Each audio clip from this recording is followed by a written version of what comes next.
why those brands and why bringing them together and then creating that kind of So, central sort of.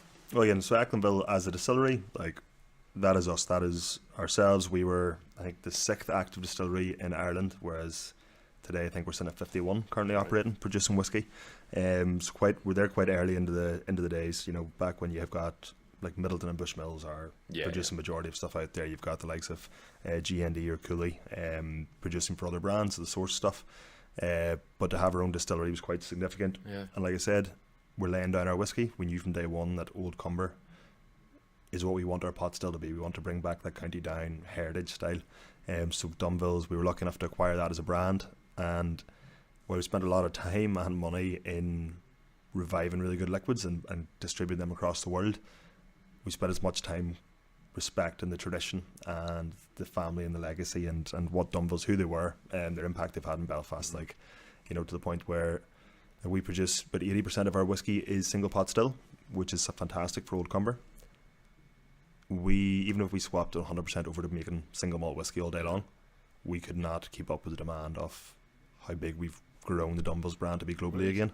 Oh man, it's class. That must feel pretty good. It's fantastic. Yeah. Like, the nicest part's probably whenever, over the last few years I've been fit to spend a couple of weeks in Canada, a couple in South Africa, all around Europe, a couple of months in America, like, to work with the products because they are doing so well and being so well received in these places, which is absolutely class. But like, farm distillery.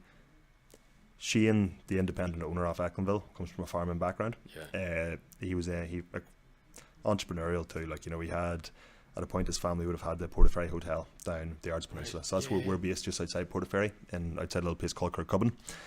So you've got the Echlinville farm, which has the manor house in the middle where Shane and his family were living at a period, and then built the distillery on the site. Had the family barley fields all around it, and it all just tied in. Like, this is all there. This unique, because you do hear about like the different elements being brought in. At times, it is still very much like a home produce type big project for a lot of people. But you don't often get, like you said, like a farm distillery where nothing really comes in from outside except maybe water.